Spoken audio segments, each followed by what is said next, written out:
Lanzan.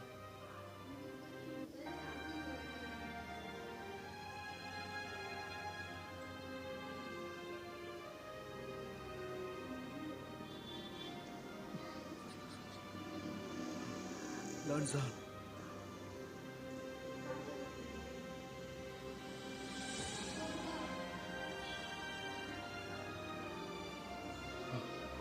பரவாயில்ல, என்ன போக விடு.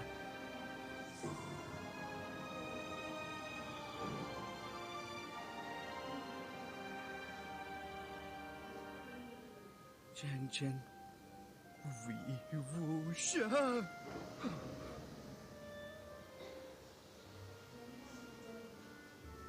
நரகத்துக்கு போடா.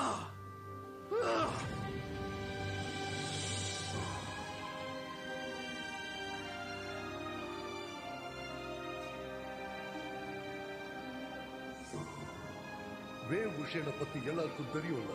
16 வருஷத்துக்கு முன்னாடி ஒரு முக்கியமான நபரா இருந்தார். சின்ன வயசுலயே பிரபலமாகி புகழோட உச்சிக்கு போனவர். அவரு புகழோட உச்சிக்கே போயிருந்தாலும் அவரோட முடிவு என்னாச்சுன்னு பாருங்க. அன்னைக்கு மலை உச்சியிலிருந்து கீழே விழுந்தவர் தான். அன்னையிலிருந்து இன்னைக்கு வரைக்கும் அவரோட எலும்பு கூட யாருக்கும் கிடைக்கவே இல்லை. ஒரு மிகப்பெரிய சகாப்தம் அன்னையோட முடிஞ்சு போச்சு. நிகழ்காலம்.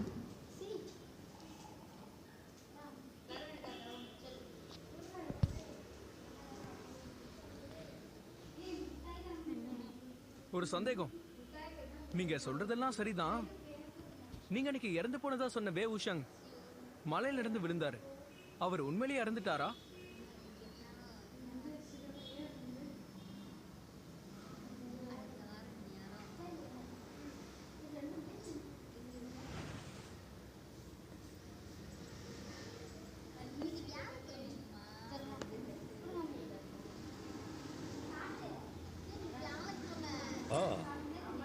மலையில இருந்து தான் விழுந்தான்.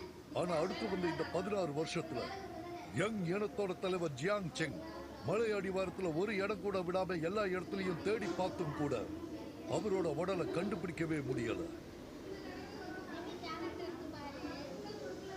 பிளேங் யூவானை பத்தி பல தகவல் இருக்கு. அவன் பல திறமைகள் கொண்டவனா. அவனோட சக்தியாலையும் ஆற்றலாலையும் பூமியவே ரெண்டா பிளக்கக்கூடியவன்னு சொல்லுவாங்க. எப்படியும் இந்த 16 வருஷமும் இங்க அமைதி நிலவிட்டு இருந்தாலும் அது நிலைக்குமான்னு தெரியாது. ஆனா அன்னைக்கு காணாம போன வே ஊஷன் திரும்ப வர மாட்டான்.